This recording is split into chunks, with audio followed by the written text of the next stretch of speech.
जय जिनेन्द्र। सभी को खमत खामना बारा मिन्ना बोलिया चालिया मिच्छा में दुक्कड़म। वैसे तो हम 2.5-3 साल से एक दूसरे से जुड़े हुए हैं। तो इन हमारे क्लासेस के प्रोसेस में, स्वाध्याय क्लासेस के प्रोसेस में कभी कुछ हुआ रहेगा तो हमारे बोलने में से कुछ हुआ आपको गलत लगा रहेगा, कभी ऐड नहीं हुए रहेंगे हम जूम मीटिंग में, तो हम Vardhaman education and research institute की तरफ से आप सभी को खमत खाना इच्छा में दुक्कड़म देते हैं। Vardhaman education and research institute में आप सभी का बहुत बहुत स्वागत है।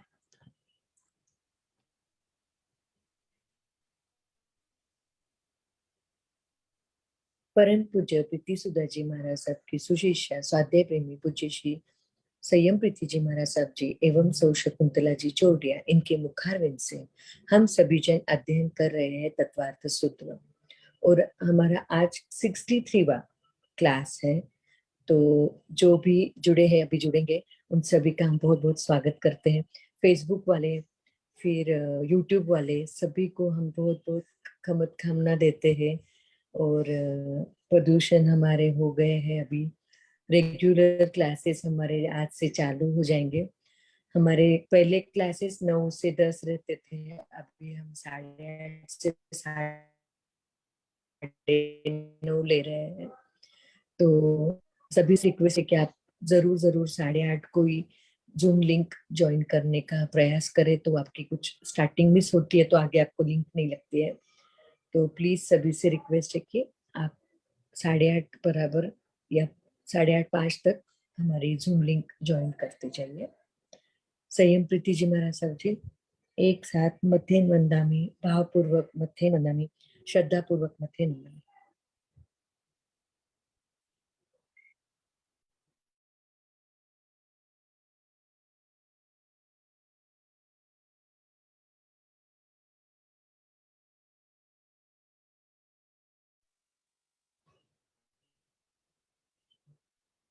महाराज साहब जी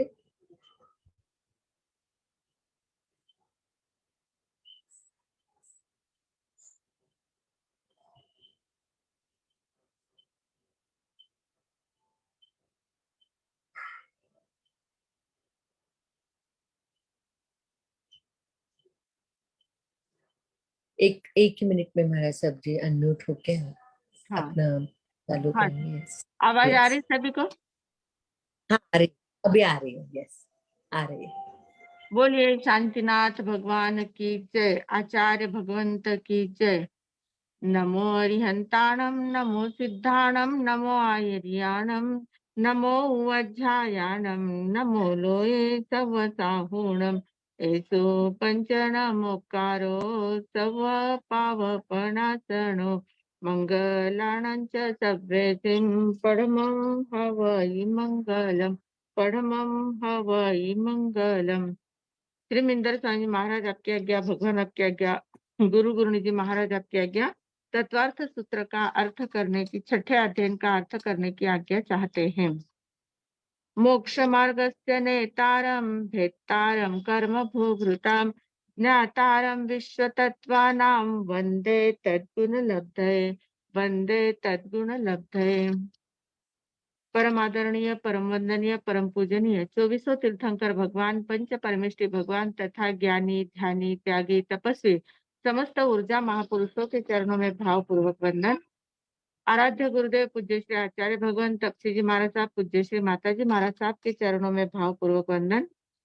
संस्कार भारती वाणी भूषण पूज्य श्री प्रीति सुधा जी महाराज साहब, पूज्य श्री अरुण प्रभा जी महाराज साहब आदि बड़ों के चरणों में भावपूर्वक वंदन। यहाँ उपस्थित सभी धर्म प्रेमी, श्रद्धावान, जिज्ञासु भाइयों तथा सुशील बहनों, 19 दिनों के बाद वापिस हम लोग मिल रहे हैं। बीच में काफी गैप हो गया। पर्युषण पर्व की आराधना सबकी एकदम व्यवस्थित हुई होगी ऐसी आशा है, और पर्युषण संबंधी सभी जीवों के साथ खमत खामना किया है। तो हम लोग भी क्लास के माध्यम से, व्याख्यान के माध्यम से, या किसी के बात करने के माध्यम से किसी का मन अगर दुखाया गया हो तो हम भी खमत खामना करते हैं सभी से। हम लोग छठा अध्ययन देख रहे हैं। छठे अध्ययन में योग का वर्णन चल रहा है। आश्रव द्वार बताया गया है। आश्रव द्वार कौन कौन से होते हैं? आश्रव यानी कर्मों का अपनी आत्मा की ओर आना। थोड़ा सा रिवीजन कर लेते हैं ताकि आपकी लिंक बराबर लग सकती है। तो आश्रव किसे कहते हैं? कर्मों का आत्मा की ओर आना, आकर्षित होना। कर्म जो आते रहते हैं, सतत उनका प्रवाह चालू है, उसको आश्रव कहते हैं। तो ऐसे आश्रव के कौन-कौन से कारण हो सकते हैं? किस प्रकार से आश्रव हमारे पास आते हैं?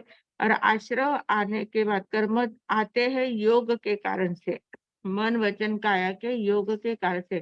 काय, वांग, मनः योगः, ऐसा पहला ही सूत्र दिया था कि काया, वचन और मन, इन तीनों की प्रवृत्ति जब होती है तो इन प्रवृत्तियों के कारण से हमारे आत्म प्रदेशों में कंपन होता है और उस कंपन को योग कहते हैं।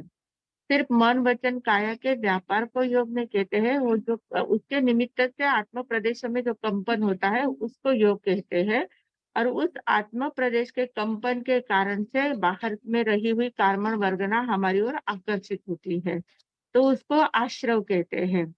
तो ऐसे आश्रव सिर्फ आना, ये आश्रव हो गया, पर वो आने का जो निमित्त है और आने के बाद जो हमारी भावधारा होती है, कषाय युक्त भावधारा है, राग द्वेष युक्त भावधारा है, मोह युक्त भावधारा होती है। पर में हमारी दृष्टि रहती है तो पर के साथ आसक्ति हमारी हो जाती है। उसके कारण से उस प्रकार से भावधारा अगर हमारी है तो वो कर्म उस हिसाब से आत्मा के ऊपर चिपक जाते हैं। तो कर्म आना और कर्मों का चिपकना, 2 बातें होती है। तो जो कर्म आते हैं, उन कर्मों के साथ अगर कषाय हमारी साथ में जुड़ी हुई है, तो उसको सांप्रदायिक आश्रव कहते हैं। सांप्रदायिक यानी कषाय युक्त आश्रव।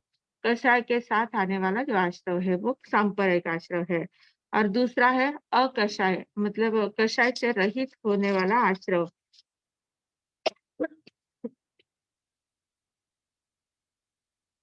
5वां सूत्र हमारा आया था, सकषाया कषाययोः सांप्रदायिकेत्या पथयोः। कषाय सहित और अकषाय कषाय रहित।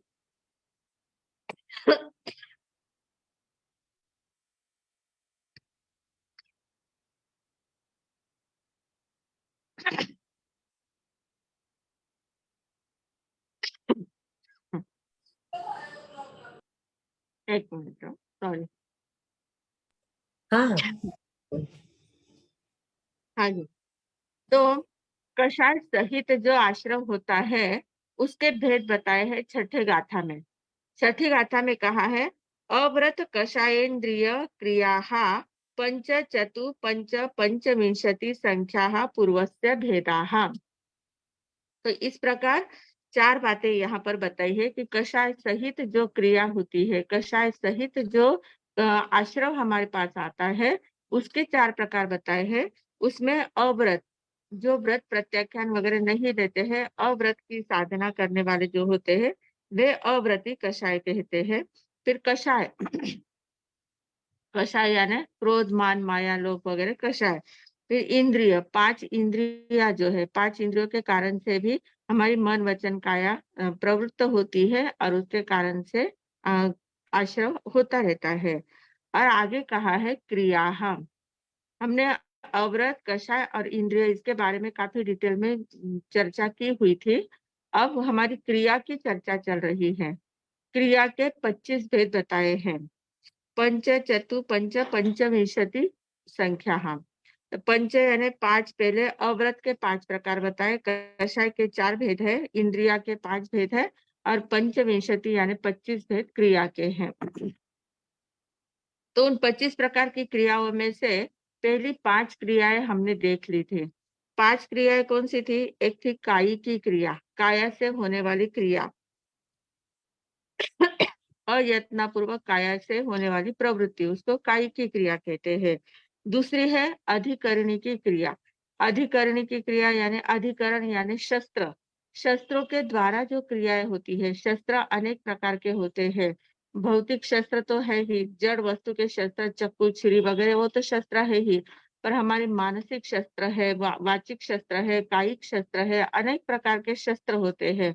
तो इन शस्त्रों के द्वारा होने वाली क्रिया उसको अधिकरणी की क्रिया कहते हैं।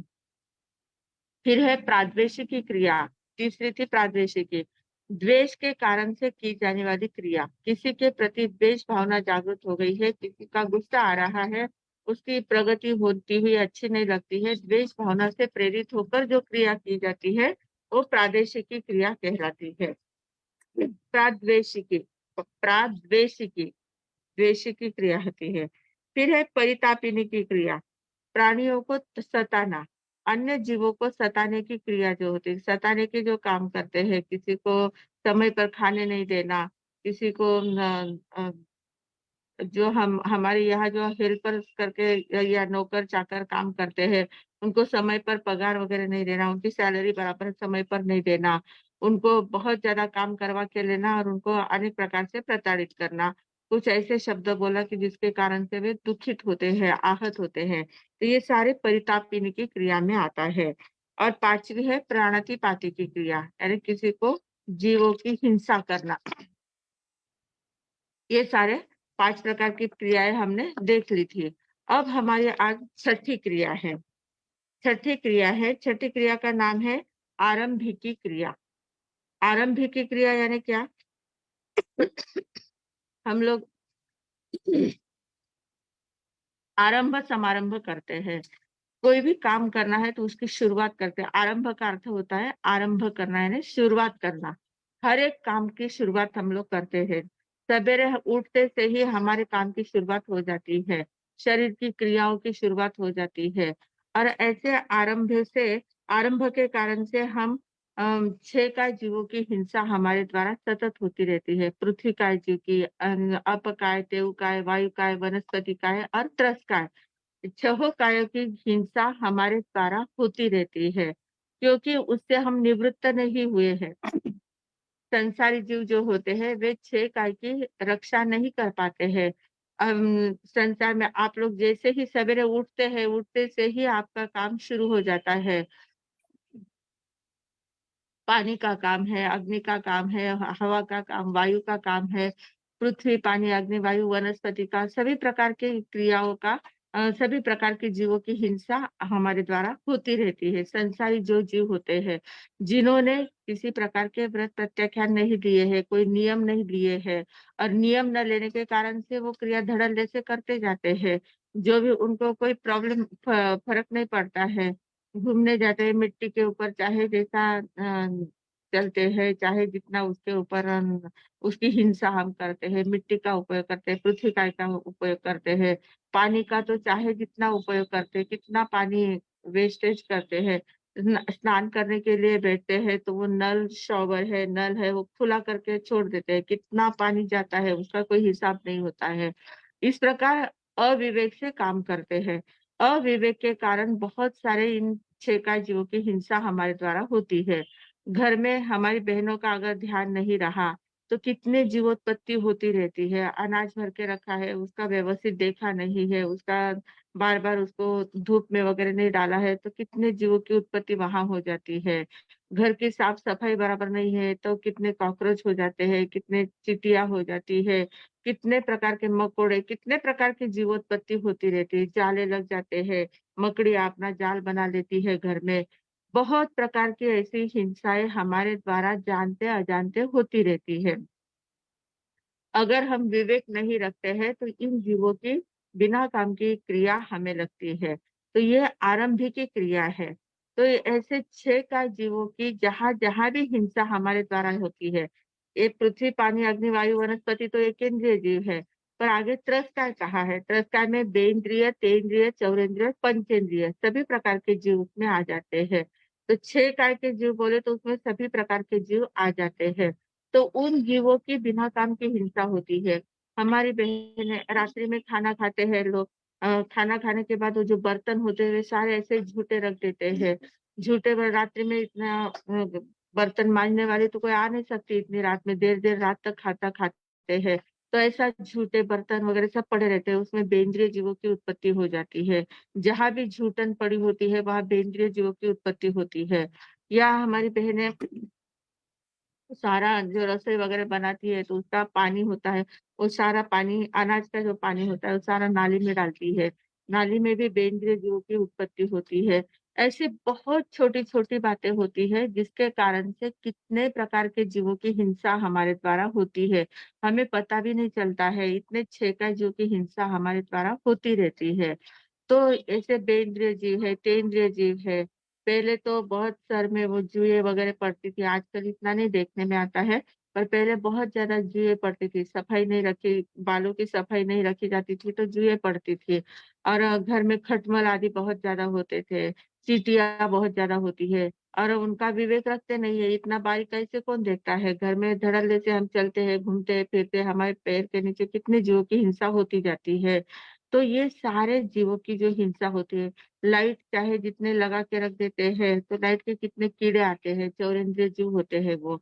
इतने जीवों की कितने पतंगे हम लोग तो देखते हैं गोचरी के लिए जाते हैं, सवेरे-सवेरे अगर नौकरशी के लिए किसी के घर पे जाते थे, तो सोसाइटी में क्या करते हैं जो सीढ़ियाँ होती है, सीढ़ियों में ट्यूबलाइट लगा देते हैं, रात भर वो चलती रहती है। और वहाँ इतने ज़्यादा कीड़े आते हैं, इतने ज़्यादा कीड़े पूरा जो सीढ़ियों का जो भाग होता है, पूरा कीड़ों से भरा हुआ होता है। हम लोग ऊपर जा ही नहीं पाते, इतने सारे कीड़े वहाँ पर पड़े हुए होते हैं। तो ये सारा क्यों होता है? हमारे अविवेक के कारण से। ये सारी आरंभिकी क्रिया लगती है। हमें लगता है कि वो तो सोसाइटी का काम है, सोसाइटी वाले वो लाइट लगा के रखते हैं, उसका हम क्या करेंगे? पर नहीं, रात में सोते समय आप लोगों को ध्यान में रखना चाहिए, इतनी लाइट की ज़रूरत है क्या? सभी लाइट बंद कर देना है। एक आध ठीक है, छोटा एक आध डिम लाइट कहीं लगा के रख दिया, थोड़ा प्रकाश चाहिए तो छोटी-सी लाइट कहाँ लगा के रख दी तो ठीक है। पर इतनी बड़ी-बड़ी लाइटें दिन भर, रात भर जलती रहती है, उसके कारण से कितने जीवों की हिंसा होती है। तो उसमें हम उसके शेयर होल्डर तो हम भी बन ही जाते हैं क्योंकि हम उस सोसाइटी में रहते हैं, तो हम भी उसके भागीदार बन ही जाते हैं। तो इस प्रकार से कितने जीवों की हिंसा हमारे द्वारा होती है। तो यह आरंभिक की क्रिया है। इसमें जीवों की भी हिंसा होती जीवों की ज़्यादा से हिंसा होती है, छेका जीवों की हिंसा होती है। फिर बहुत बार न ध्यान में नहीं रहता है, कहीं कुछ काम जल्दी-जल्दी से काम करते रहते जैसे बहनें सब्जियाँ सुधारती है, वे व्यवस्थित देखती नहीं है, उसमें कहीं लट होती है, कहीं कीड़े होते हैं, फटाफट छुरियाँ चला देती है, तो उन जीवों की हिंसा दनादन मार देते हैं उनको। तो इस प्रकार कितने जीवों की हिंसा होती है हमारे द्वारा। तो ये अविवेक के कारण से होता है। सवेरे जल्दी-जल्दी उठती है, गैस ऑन कर देती है। गैस के अंदर कितने जीव बैठे हुए होते हैं, चींटियाँ बैठी होती है, मच्छर बैठे हुए होते हैं। धड़ल्ले से आते से ही गैस ऐसे लगा दिया, तो ऐसा नहीं होता है। विवेक की बहन जो होती है, वो पहले गैस का पलेवन करती है, देखती है गैस पहले तो रात के समय ही पूरा ढक के रखती है उसके ऊपर। बर्तन वगैरह ऐसा कुछ रख के ढक के रखना होता है और सवेरे उठने के बाद वो खोलने के बाद भी थोड़ा-सा देखना है, ऐसी एक कुंजनी रखनी होती है, झाड़ू छोटा-सा झाड़ू रखना होता है, उससे पूरा पहले पहले पलेवन करके फिर उसका उपयोग करना चाहिए। तो जो आवश्यक है वो तो करना ही पड़ता है, पर अनावश्यक इतनी बातें हमारे द्वारा हो जाती हैं, ये सिर्फ़ अविवेक के कारण से होती है ये बातें। तो ये आरंभिक क्रिया हमें बहुत प्रकार से लगती रहती है।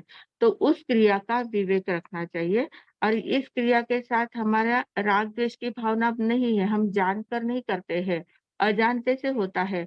पर अजानते से अविवेक का बहुत बड़ा दोष लगता है। अविवेक में ही हमारे राग-द्वेष की भावना होती है, कषाय की भावना होती है। कषाय यानी सिर्फ गुस्सा आना ही कषाय नहीं है।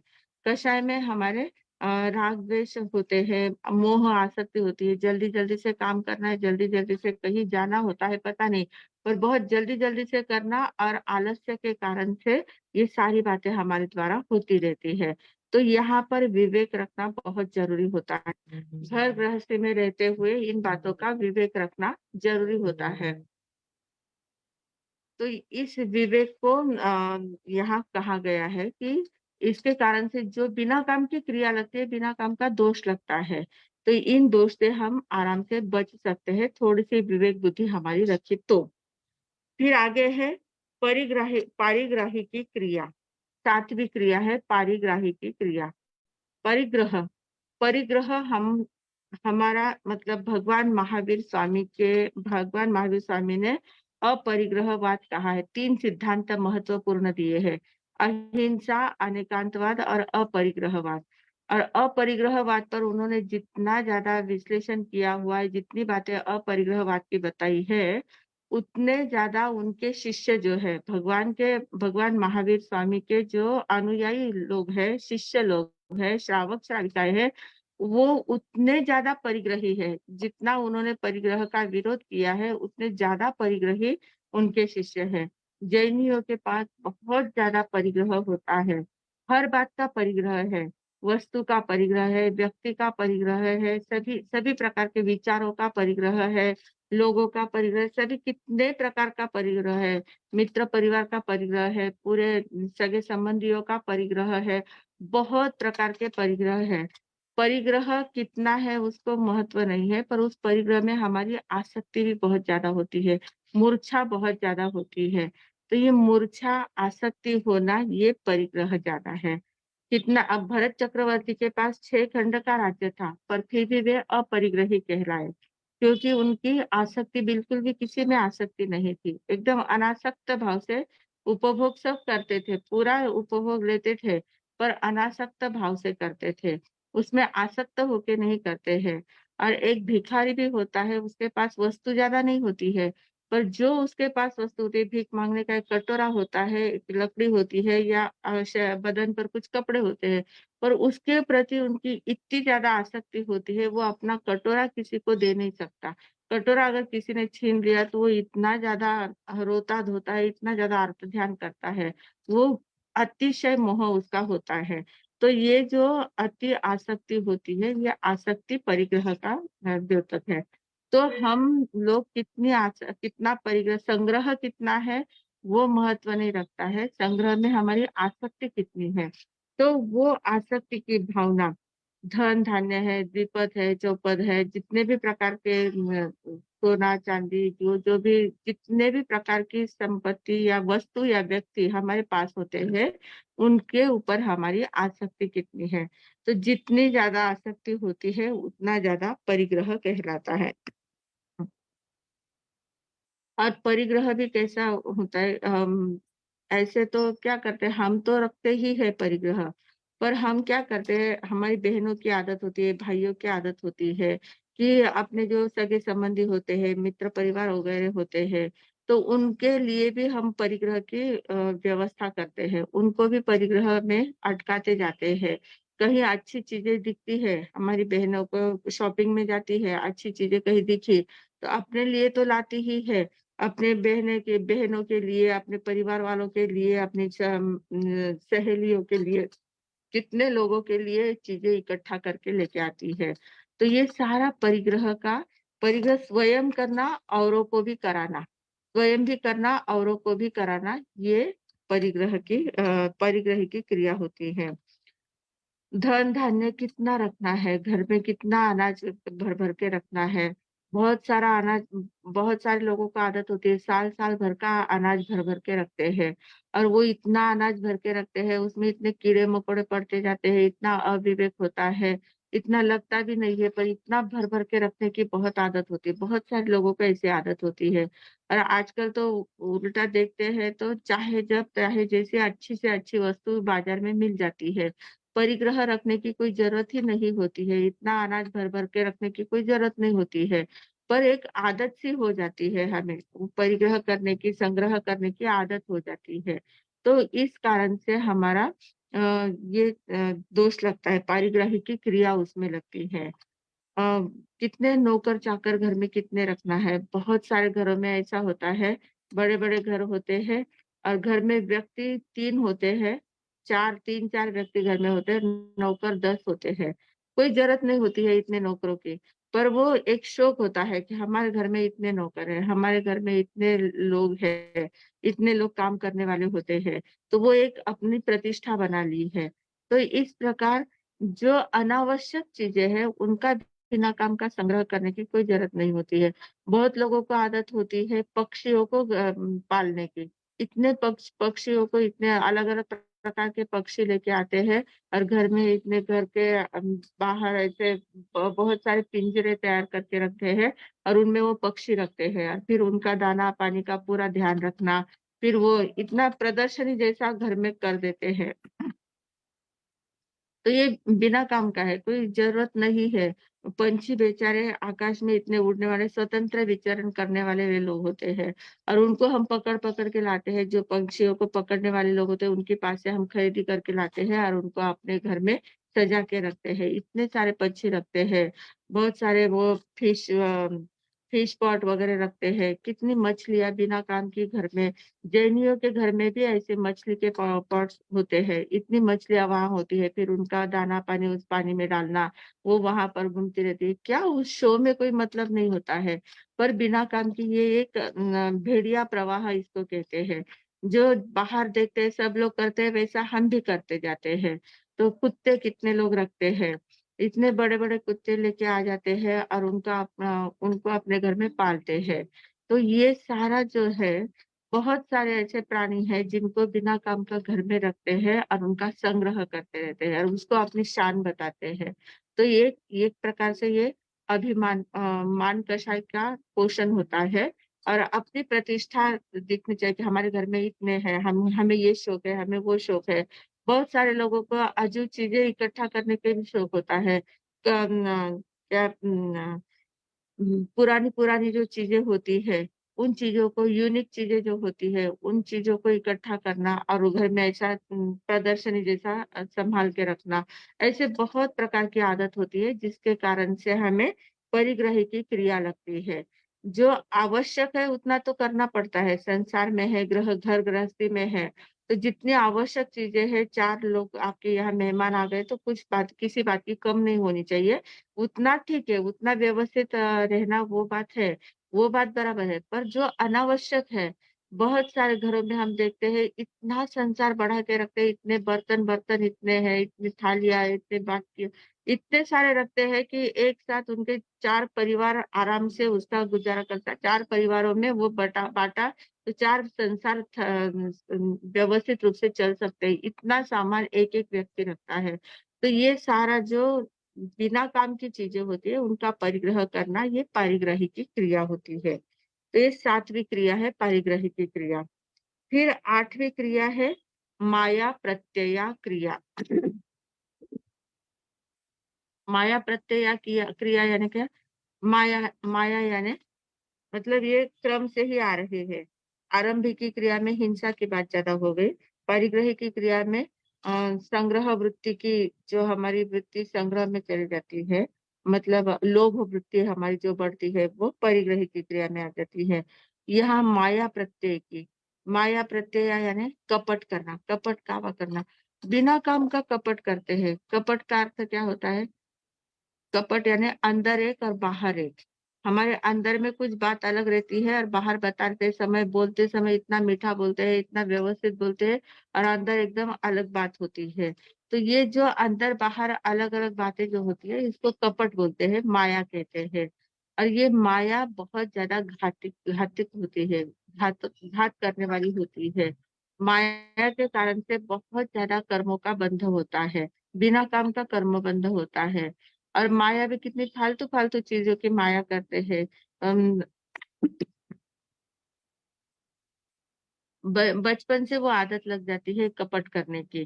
जैसे बच्चे लोग पढ़ाई करते हैं, स्कूल में जाते हैं, पढ़ाई करते हैं और परीक्षा एग्ज़ाम उनकी नज़दीक आती है, तो दूसरा दोस्त उसको पूछता है कि तुम्हारा इतना हो गया क्या? ये इसके बारे में तुमने क्या लिखा है? क्या तुम्हारे पास है क्या इसका मैटर मुझे दो थोड़ा-सा। तो कहते नहीं मैंने तो उस बारे में सोचा ही नहीं है।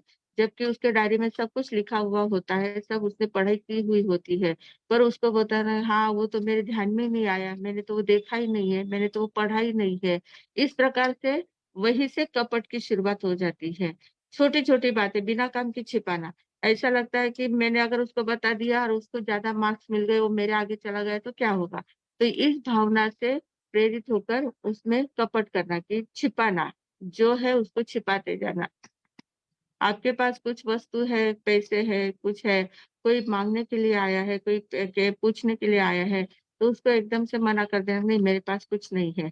इस प्रकार से अंदर होते हुए भी नहीं कहना, ये कपट की क्रिया होती है।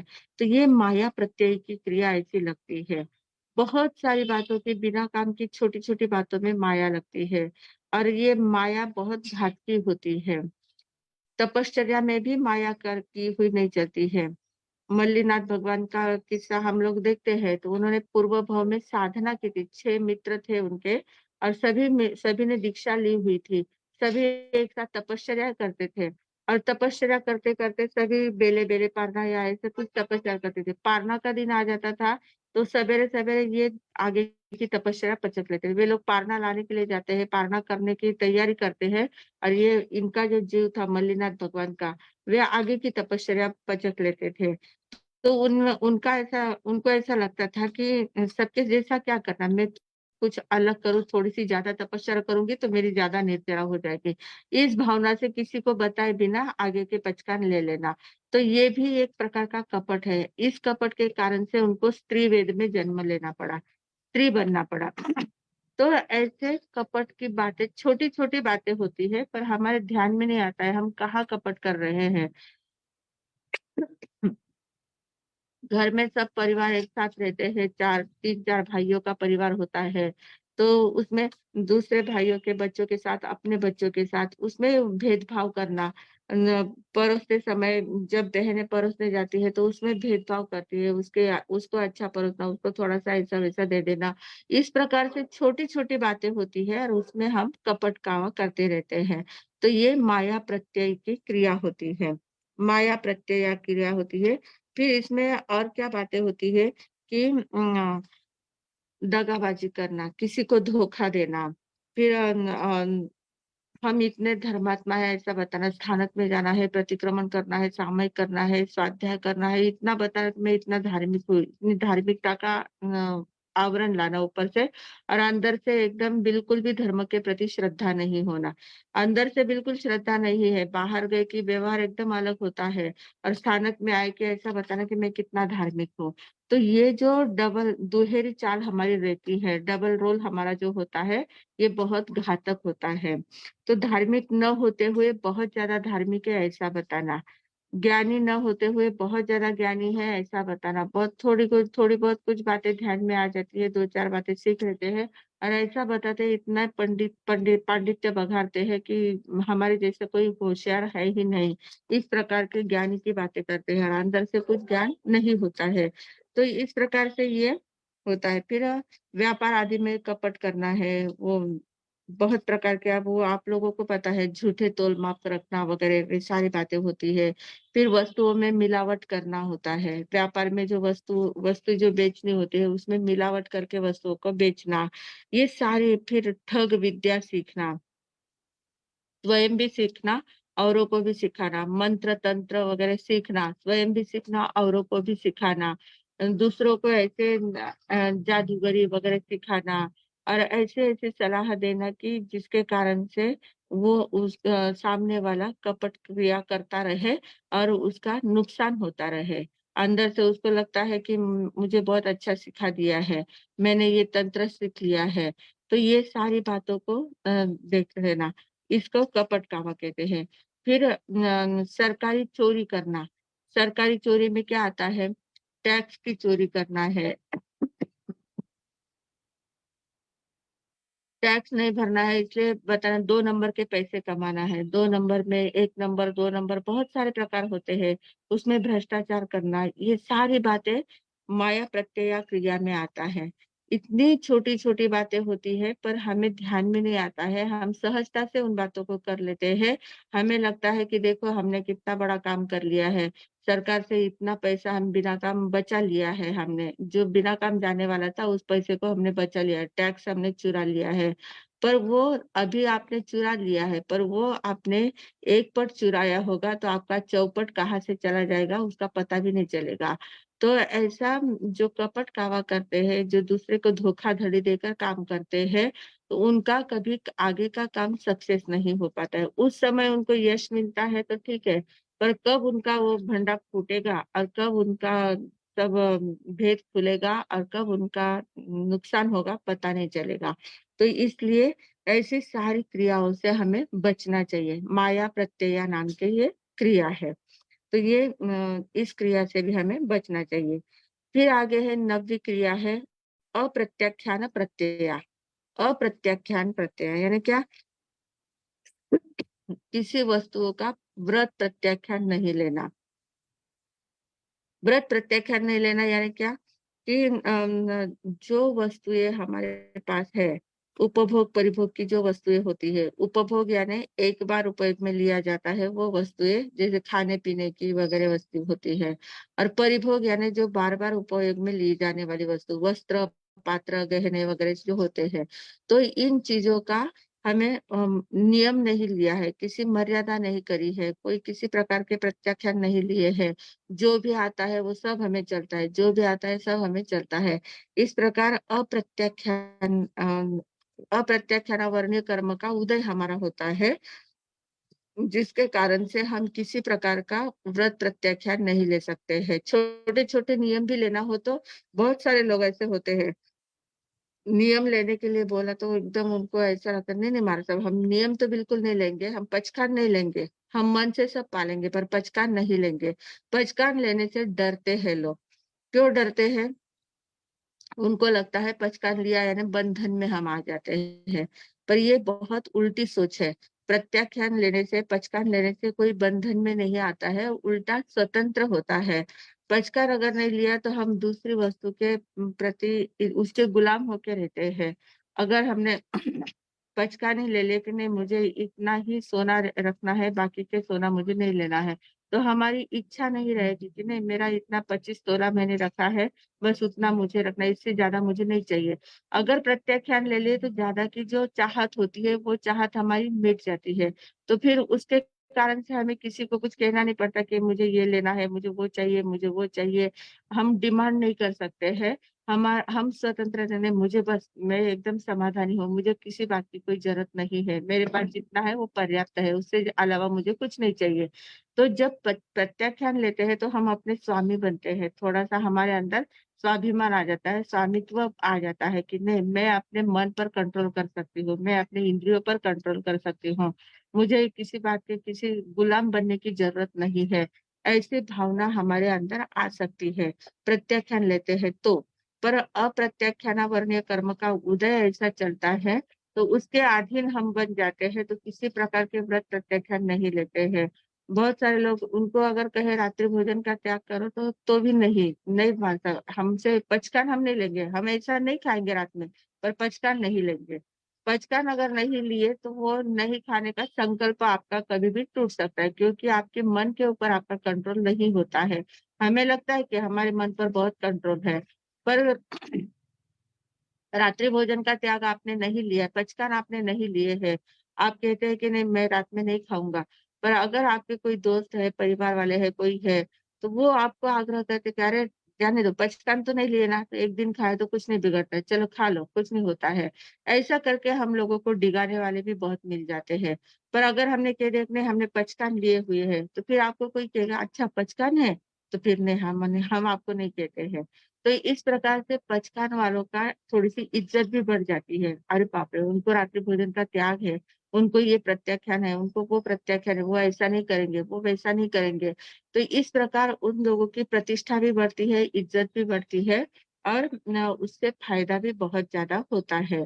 पर अप्रत्याख्यान प्रत्यया में हम व्रत प्रत्याख्यान लेने से इनकार करते हैं। व्रत प्रत्याख्यान लेने की इच्छा नहीं होती है, भावना नहीं जागृत होती है। और उस कारण से फिर एकदम हमारा जीवन ऐसा खुला रहता है, कहीं पर भी जाओ, कुछ भी खाओ, कुछ भी करो, सभी प्रकार की क्रियाएँ लगने के लिए हमें तैयार है। चारों प्रकार से हमने आश्रय द्वार खोल के रख दिए हैं।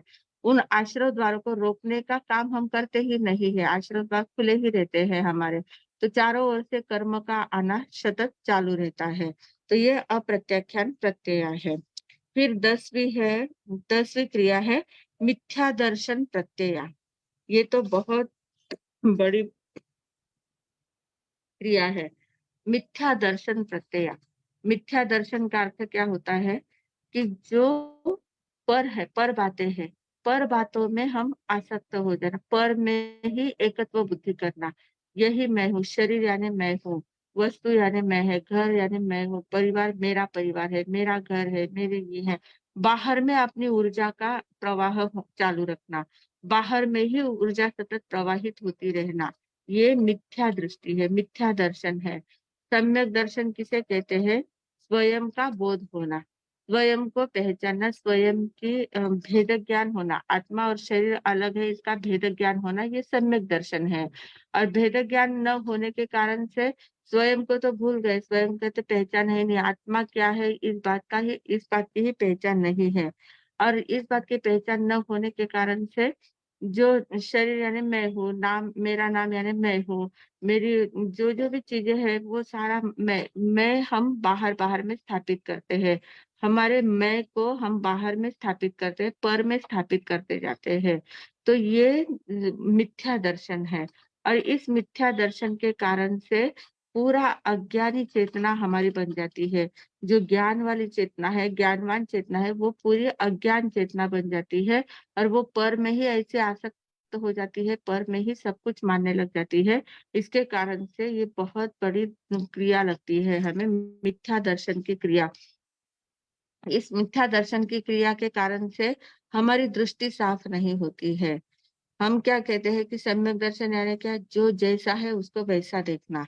जो जैसा है उसको वैसा देखना, ये सम्यक दर्शन है, सम्यक दृष्टि का लक्षण है। और जो जैसा नहीं है उसको वैसा देखना, ये मिथ्या दृष्टि का लक्षण है। तो हमें लगता है कि हम तो जो जैसा है उसको वैसा ही देखते हैं। व्यक्ति को व्यक्ति के रूप में देखते हैं, स्त्री को स्त्री के रूप में देखते हैं, पुरुष को पुरुष के रूप में देखते हैं, किताब को किताब के रूप में देखते हैं। जो जैसा है उसको वैसा ही देखते हैं, ऐसा हमें लगता है। पर हमारी दृष्टि सिर्फ पर्याय पर लगी हुई होती है। थोड़ी-सी सूक्ष्म बात है, ध्यान में लेने जैसी बात है कि हमारी जो दृष्टि होती है, हम स्त्री को देख रहे हैं, एक स्त्री खड़ी है।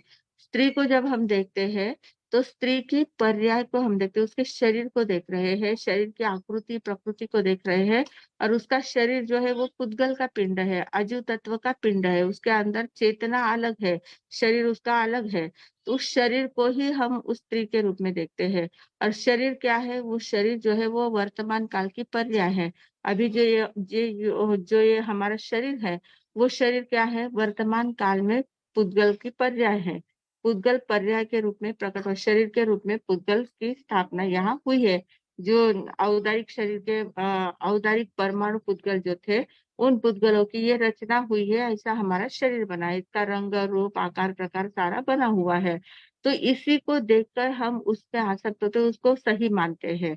तो ये वास्तव में सिर्फ पर्याय दृष्टि है। तो पर्याय दृष्टि में हम राग द्वेष करते हैं।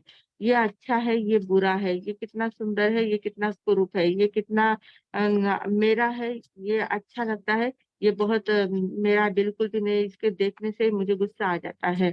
तो ये सारा हम ऊपर-ऊपर जो पर्याय है, उस पर्याय को देखकर उसमें राग द्वेष करते हैं। तो ये मिथ्या दर्शन है। वास्तव में क्या है? ये शरीर जो है पुद्गल का पिंड है। ये कब इसका गलना, सड़ना, बड़ा होना, छोटा होना, ये सारे इसके पर्याय है और इस पर्याय में हम आसक्त हो रहे हैं। तो ये मिथ्या दृष्टि है। जो सम्यक दृष्टि होता है, वो पुद्गल को पुद्गल के रूप में देखता है, द्रव्य के रूप में देखता है। द्रव्य दृष्टि उसकी बनती है। वो देखता है कि ये पुद्गल का रूप है, अभी वर्तमान में ये पुद्गल का रूप है। जैसे सोने की कोई चीज़ है, बहुत सुंदर हार बना हुआ है, इतनी सुंदर डिज़ाइन है, इतनी सुंदर नक्काशी उसके ऊपर की हुई है और इतने अच्छे-अच्छे खड़े उसमें लगाए हुए हैं, बहुत सुंदर हार है। तो जो अज्ञानी लोग होगा, मिथ्या दृष्टि होंगे, वे क्या करेंगे? उसकी डिज़ाइन देखेंगे, उसका आकार, प्रकार, उसका चमक उसकी, वो बाहर का सब व्यवहार देखेंगे। पर जो सम्यक दृष्टि लोग हैं, वे क्या देखेंगे? वो जो चीज़ है, जो सोने का गहना है, उस गहने में सोना कौन-सा है, 24 कैरेट का है या 22 कैरेट का है या असली है या नकली है, वो सोने पर उसकी दृष्टि जाएगी। वो सोने को देखेगा, सिर्फ़ ऊपर की डिज़ाइन को नहीं देखेगा, अंदर के सोने को देखेगा। तो ये सम्यक दृष्टि और मिथ्या दृष्टि में फ़र्क होता है। और जो तत्व को देखता है, द्रव्य को देखता है, मूल द्रव्य को जो देखता है, वो उसमें राग द्वेष कर ही नहीं सकता। उसको पता है कि जो वो इसकी पर्याय तो बदलती रहती है। आज इतने सुंदर रूप में है, कल कैसे रूप में बदल जाएगा उसका कोई भरोसा नहीं है। तो वो उसमें राग द्वेष करता ही नहीं है। द्रव्य दृष्टि पर जिसकी जिसकी दृष्टि द्रव्य पर चली जाती है, वो पर्याय के ऊपर कभी राग द्वेष कर नहीं सकता। तो ये जो मिथ्या दर्शन प्रत्यया क्रिया है, ये सिर्फ पर्याय दृष्टि पर अपनी नज़र रखता है और पर्याय दृष्टि को देखकर उसमें राग द्वेष करता रहता है। ये एक मिथ्या दर्शन की क्रिया हो गई। दूसरी बात, मिथ्या बातों की प्ररूपणा करना। अरे बाप रे!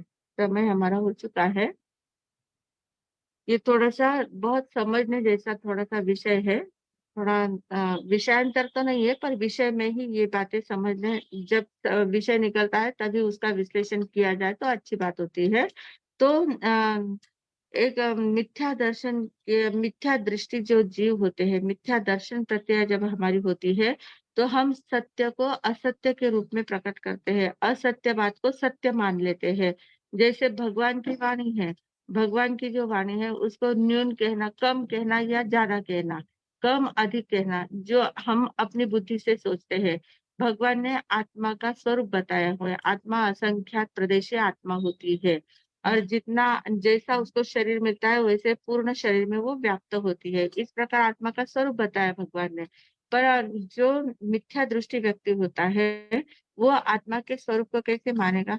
कोई कहेगा कि आत्मा यहाँ होती है, कोई कहेगा यहाँ गले में होती है, कोई कहता है हृदय में होती है, एक स्थान पर आत्मा है, ऐसा ज्योत के स्वरूप में आत्मा है, इस प्रकार से बता देंगे। कोई कहेंगे कि एकदम सूक्ष्म रूप में आत्मा होती है, मतलब आत्मा के स्वरूप को कम रूप में बताते हैं। कोई ज्योति के रूप में बताते हैं, कोई तिल के आकार में रूप में बताते हैं, कोई सिर्फ बिंदु मात्र आत्मा को बताते हैं। तो इस प्रकार आत्मा के स्वरूप को कम रूप में बताना। जो भगवान ने जो बताया है वो तो बात ध्यान में नहीं लेना है, अपनी बुद्धि लगाना और अपनी बुद्धि से उसका प्रवर्तन करना। ये है न्यून कहना, न्यून मिथ्या दर्शन प्रत्यय का। फिर है अधिक कहना। अब कभी किसी ने वो समुद्र घाट का वर्णन किया होगा, जो केवली समुद्र घाट की बात कही होगी, तो उस बात को ध्यान में रख लेना कि वो केवली समुद्र घाट वाले अपनी आत्मा की चादर को संपूर्ण लोक में व्याप्त कर देते हैं। संपूर्ण लोक में आत्मा फैल सकती है, इतनी विशाल विराट आत्मा का स्वरूप हो सकता है। ऐसे समुद्र घाट की बात अगर किसी ने कही है, उसी बात को ध्यान में रखना और फिर वैसे ही प्ररूपणा करना।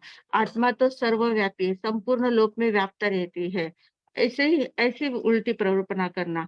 मतलब अपनी बुद्धि से उस बात को, जैसे अपनी जितनी बुद्धि की अपनी क्षमता है, उतनी क्षमता से उस बात को ग्रहण करना और वैसे ही प्ररूपणा करना, ये भी मिथ्या दर्शन प्रत्यय है। ये भी बहुत बड़ी क्रिया लगती है। विरुद्ध प्ररूपणा करना, मिथ्या प्ररूपणा करना, मिथ्या बात को प्रस्तुत करना, ये भी बहुत बड़ी मिथ्या दर्शन प्रत्यय क्रिया है। और कोई-कोई एकदम विपरीत बात कहते हैं। अब जैसे चार्वाक वगैरह दर्शन वाले होते हैं, वो तो कहते हैं कि आत्मा नाम की कोई चीज़ है ही नहीं। शरीर से पंच महाभूतों से बना हुआ होता है और जब शरीर बन जाता है तो उसमें एक चैतन्य शक्ति उत्पन्न हो जाती है और उसमें से एकाध शक्ति विलीन हो गई तो आत्मा चली गई, मतलब उसमें निर्जीवता आ जाती है। तो वो शरीर पुनर्जन्म, पूर्व जन्म आदि बातों को मानते ही नहीं है। तो वैसे वो प्ररूपणा करते हैं कि क्या शरीर को ले आत्मा लेके क्या बैठे, आत्मा नाम की कोई चीज़ ही नहीं है। हम लोगों को भी बहुत से अपने लोग आके पूछते हैं, "महाराज साहब, आप भी आत्मा के ऊपर विश्वास रखते हो क्या?" ऐसा सवाल जब पूछते हैं तब ऐसा लगता है कि हँसना चाहिए कि रोना चाहिए। अपने लोग भी ऐसी बातें करते हैं, वो भी इतना नहीं सोच पाते कि सही में अंतर की शक्ति होती है, उस शक्ति का परिचय स्वयं को तो नहीं आता है, पर उसको उसका अस्तित्व ही मिटा देते हैं। वो है ही नहीं, ऐसी मान्यता उनकी हो जाती है। तो ये सारी मिथ्या दर्शन प्रत्यया क्रिया होती है। तो आज हमारी सिर्फ 5 ही क्रिया हो पाई है। आरंभिकी क्रिया, परिग्रही क्रिया, माया प्रत्यया क्रिया, अप्रत्याख्यान प्रत्यया क्रिया और मिथ्या दर्शन प्रत्यया क्रिया। 5 क्रियाओं को आज हमने देखा था, उस दिन भी 5 क्रियाएँ देखी थी, 10 क्रियाएँ हुई है। ये क्रिया का विषय इसलिए इतना डिटेल ले रही हूँ क्योंकि ये रोज़मर्रा की हमारी चीज़ें हैं। हमारे जीवन में रोज़ हर रोज़ उपयोग में आने वाली चीज़ें हैं और इन चीज़ों को हम व्यवस्थित रूप से समझ लें, तो बहुत सारी बातों से बिना काम की जो बातें हमारे द्वारा होती है, उससे हम बच सकते हैं और बचकर हम अपना जीवन जागृति पूर्वक, विवेक पूर्वक बना सकते हैं और बहुत सारे दोषों से आराम से बच सकते हैं। तो इस प्रकार सभी लोग अपनी दृष्टि को खोलें, सत्य क्या है उस बात को जानने का प्रयास करेंगे, तो निश्चित रूप से सत्य के राह पर चलने का आनंद कुछ और ही आएगा। उस आनंद का आस्वाद सभी लोग लें, इसी सद्भावना के साथ अब मैं विराम लेती हूँ। ओम शांति।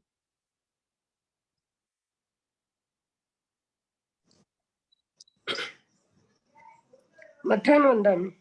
हाँ जी। सभी जिज्ञासु साधकों को भावपूर्वक जय जिनेन्द्र। आज का विषय अभी संवत्सरी हुई है। संवत्सरी में हमने क्षमापना की, लेकिन इतनी छोटी छोटी बातें इस क्रियाओं के द्वारा हम समझ रहे हैं। ये सारी सांसारिक क्रिया हमारे द्वारा जानते अजानते प्रतिदिन हो रही, प्रतिक्षण हो रही है और हमारे कर्मों का बंधन बार बार बनते जा रहा है। अभी इतनी छोटी छोटी बातें बताइए कि किस तरह से विवेक पूर्वक जीवन जीना चाहिए। हमारा क्या होता है, जल्दी हर जगह में हमें क्या होती, जल्दी होती, और जल्दी जल्दी में अभी हमारे सबने बहुत सारा डिटेल वर्णन किया कि किस तरह अविवेक रखने के कारण घर में कैसे कॉकरोच होते हैं, चींटियां आती है, खटमल वगैरह बहुत सारी। अभी तो मुझे लगता है बहुत सारे ये रखते हैं, विवेक तो रखते ही है सब, लेकिन फिर भी बहुत सारे ऐसे भी लोग हैं कि बिना विवेक का भी एक सारा चल रहा है। जो आरंभी की क्रिया बताइए अभी हिंसा का तो हमने कितनी बार सुना है कि 6 कायिक जीवों की हिंसा हमारे द्वारा जाने अनजाने में तो होती ही होती है। और एक विशेष बात है कि 6 कायिक की जीवा के ये जो 5 स्थावर है, उनकी सहायता लिए बगैर हमारी कोई क्रिया हो ही नहीं सकती। क्रिया हो ही नहीं सकती। वो हमारे कौन है, ये हमारे सहायक है, लेकिन उसकी भी हमने किस तरह से क्षमापना करनी चाहिए। जो संवत्सरी के टाइम में हमने क्षमापना की है, एक बार ऐसे ही मैंने क्लास में कि जो जो मन में विचार आते हैं उसके बारे में हमने क्षमापना की थी। सभी ने शायद उस दिन सुनी भी होगी, लेकिन एक बार सुनने से छोड़ना नहीं है, बार बार उसका चिंतन मनन करते रहना है। बहुत सारी बातें हमारे द्वारा होती है। अभी हमने हमारा चित्रण देखा है कि सांसारिक जीवन का चित्रण कितनी सुंदरता से हमने अभी सुना है कि कहाँ कहाँ पर छोटी छोटी बातों में हमारे द्वारा कैसे पाप होते और इस पापों से किस तरह से बचना चाहिए। पूर्णतः अगर नहीं बच सकते हो फिर भी, क्योंकि अर्थदंड और अनर्थ दंड दो हमारे पास है। अर्थदंड जो आवश्यक है वो तो करना ही पड़ेगा, लेकिन अनावश्यक पाप है हमारे बहुत ज्यादा होते हैं। अभी ये बताया कि जो हमारा संग्रह है, परिग्रह की वृत्ति है। परिग्रह हमने कितना व्यक्ति वस्तु सभी का परिग्रह जुड़ा के रखा है। परिग्रह रखा है यानी संग्रह करना है, लेकिन उसमें आसक्ति नहीं रखना है। संग्रह अलग है और परिग्रह अलग है। परिग्रह यानी उस पर आपकी आसक्ति जुड़ी हुई रहना, और संग्रह यानी क्या, अलग अलग प्रकार से हम क्या करते हैं, ज्ञान साधना प्राप्त करनी है तो बहुत सारे वस्तु का वैसा भी ये कर लेते, संग्रह कर लेते कि ज्ञानी लोगों के साथ हमारा ये हो जाता है। अभी हर जगह पर क्या करना है, विवेक रखना है कि किस तरह का संग्रह हम कर रहे हैं, कि इससे हमारे कर्म की निर्जरा हो सकती है क्या। किताबों का संग्रह है, वस्तु का है, ज्ञान का है, सभी बातों का संग्रह, विचारों का संग्रह करते हैं, लेकिन विचार कौन से, शुभ विचारों का संग्रह करके अगर कर्म की निर्जरा करते हैं तो अच्छा है, लेकिन अनुचित विचार करने से अगर कुछ गलत होने वाला है तो क्या हो गई, मूर्छा हो गई। परिग्रह, परिग्रह की व्याख्या ये है कि उसमें आसक्ति रखना। अभी इसके लिए कितना अच्छा उदाहरण दिया था, एक भिखारी का उदाहरण दिया, एक श्रीमंत आदमी का भी दिया हुआ है। कौन किसमें कितना ज्यादा मूर्छा रखता है। और यह तो बहुत आजकल तो बहुत हो गया है कि अजीब वस्तु के कारण सजावट जो हम कर रहे हैं उसमें करते हैं, बात अलग है, लेकिन करने के बाद उसमें इतने आसक्त हो जाते कि सारे मेरे यूनिक पीस है, इसको कुछ धक्का लग गया है, किसी के हाथ से टूट फूट गया, तो तुरंत हमारा मन क्या हो जाता है कि एकदम क्रोध के आवेश में भी आ जाते हैं और मन को दुख भी हो जाता है। अभी वो अजीव चीज है, वो तो चली जाने वाली है। जीव भी चला जा रहा है तो अजीव का क्या है? पर्याय हमारी तो क्या है, शरीर भी क्या है, हमारा पुद्गलों का पिंड है, इसको भी एक दिन तो छोड़ना ही है। तो ऐसे हमेशा जो भी बातें होती है उसमें किस तरह से विवेक रखना, छोटी छोटी बातों का इतना उदाहरण देके हमारे साहब ने बताया है कि हम संसारिक लोग किस तरह से जी रहे हैं, और विवेक पूर्वक अगर जीवन जीते जिएंगे। और पचकान का जो बताया है, मेरा तो फेवरेट विषय प्रत्याख्यान ही है, कि हमेशा जो भी कुछ लगता है सब कुछ करना है। भगवान महावीर स्वामी ने जो सिद्धांत बताया है, उन्होंने बहुत अच्छा कहा है कि जो भी करना है करो, लेकिन उसमें क्या रखना है, मर्यादा रखनी है। लिमिटेशन की रेशा बढ़ा दो। 100 तोला सोना ले लो, लेकिन उसके आगे क्या कर लो, पचकान कर लो। जो भी आप घर में इतनी सारी चीजें लाते हैं, घर में नजर घुमाओगे तो पता लगेगा कितना परिग्रह हमने इकट्ठा किया है, फिर भी वो कैसे गिनती मात्र के हैं। तो इसके आगे जो भी ये हो रहा है, एक ध्यान में रखना है, जब तक व्रत पचकान नहीं करते, यहाँ से तो मनुष्य जन्म पूरा होने के बाद हमारी यात्रा शुरू हो जाएगी अगले पड़ाव पर। लेकिन ये सारी परिग्रह हमारे साथ चलने वाला है, क्योंकि भगवान ने फरमाया है कि जो हिंसक जो करता है तो वो तो पाप का भागी है, जैसे कसाई वगैरह, वो तो पाप के भागी है। लेकिन जो हिंसा के पचकान नहीं करता है, हमारे जैसे लोग देखने का, हमें हम कहाँ हिंसा करने जाते, कहाँ हम प्राणों की हत्या करते, लेकिन हमने उसका क्या करना चाहिए, पचकान अगर नहीं कर लेते हैं तो जितना पाप उसको लगता है उतना पाप आपको भी लगता है। ये बहुत बड़ा साइंस भगवान ने अपने सामने रखा हुआ है। सूक्ष्म जरूर है, लेकिन करने जैसा है। उसके ऊपर अगर आप ये करते कि ऐसा हमारा इतना हमारे धर्म में इतनी छोटी छोटी बातें गहराई से कही है, तो हम किस तरह से कर सकते हैं, कर सकते हो अगर विचार किया तो। अभी प्रत्याख्यान के बारे में तो बहुत सुंदर, आप जितना चिंतन करोगे, चिंतन करते करते अपने आप आपके क्या होने वाले, प्रत्याख्यान होने वाले हैं। अभी कभी मौका आएगा तो प्रत्याख्यान के बारे में भी एक बार चर्चा करेंगे। और आलोचना पहले तो मैंने एक बार की हुई है, आप लोगों ने भी वो सुनी हुई है। सुनने के बाद मुझे लगता है बहुत सारे लोगों ने वापस की होगी, अगर नहीं की हुई तो समय मिलने पर इस वीक में कभी भी समय मिलेगा तो वापिस एक बार हम क्या करेंगे, आलोचना करेंगे। आलोचना करने से जो जो हमारे द्वारा जो जो क्रिया हो रही है, जिन जिन जीवों की हिंसा हो रही है, तो इन सभी से खमत खामना करना है, सजग रहना है। कर रहे हैं लेकिन सजग रहना है। सजग रहकर उनसे हम क्षमा पाना कर लेते हैं, मिच्छामी दुक्कड़म देते हैं, क्रियाओं को उसिराते हैं, तो बहुत सारे पापों से बच सकते हैं। तो समय आने पर, आज तो काफी समय हो गया है, समय आने पर इस बातों पर जरूर चिंतन मनन करेंगे। और हमारे हाथ में जो मनुष्य, दुर्लभ मनुष्य जन्म मिला है, उसको सार्थक करने का हम प्रयास करेंगे। इसी मंगल भावना के साथ मैं विराम लेती हूँ।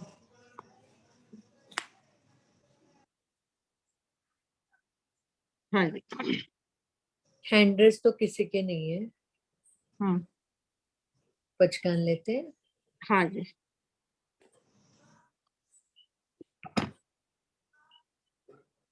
ओम शांती शांती शांती. हात जोडलेले उगय सूर्य, नवकारशी पोरशी देड पोरशी आपापल्या धारणाप्रमाणे उपयुक्त पचकान, अस्नम पाणम खायमम सायमम अनर्थना भोगनम सहस्त्रागारणम सब समाही वत्तियागारणम ओसिरे ओसिरे ओसिरे. हाँ जी. अब तपश्चर्या तो शायद किसी की कुछ अब नहीं होगी, पर्यूषण हो गए हैं. मंगल पाठ. ओम शांति शांति शांति. गुरुदेव की आज्ञा से चत्तारी मंगलम अरिहंता मंगलम सिद्धा मंगलम साहु मंगलम केवली पंडितो धम्म मंगलम. चत्तारी लघुत्तमा अरिहंता लघुत्तमा सिद्धा लघुत्तमा साहु लघुत्तमा केवली पंडितो धम्मो लघुत्तमो. चत्तारी शरणम पवज्जामि अरिहंते शरणम पवज्जामि सिद्धे शरणम पवज्जामि साहु शरणम पवज्जामि केवली पंडितम धम्मम शरणम पवज्जामि. 4 मंगल 4 उत्तम 4 शरणा दुःख हरणा सुख करना और शरणा कोई, जो भवि प्राणी आदरे तो अक्षय अमर जप. बोले किसी का भगवान भी ले। महावीर स्वामी की जय. आचार्य भगवंत की जय. पूज्य श्री माताजी महाराज साहब की जय. सब साधु संतन की जय. आज के आनंद की जय. मीना जी का ये, स्नेहा लता जी का आयम भी ले, उनको आयम भी। आयम भी लेते. हाँ जी। ओम शांति शांति शांति। गुरुदेव की आज्ञा से, माताजी महाराज की आज्ञा से उगेश्वरी आंबिलरा एकटक उपरांत दिवसना 3 रातना 24 अपचकान 5 विगर अपचकान अनंथना भोगिनम सहस्रागारणम सब समाहिवत्या गारणम ओसिरे ओसिरे ओसिरे। आंबिल करने वालों को धन्यवाद। हाँ जी। चलिए, विवेक पूर्वक जीने की प्रेरणा देने वाले परम पूज्य संयम प्रीति जी महाराज साहब जी को बहुत बहुत धन्यवाद। आभार आभार आभार। अब हम मिलेंगे कल रात बराबर 8:30 बजे। सभी को बहुत बहुत धन्यवाद। शुभ रात्रि। हाँ।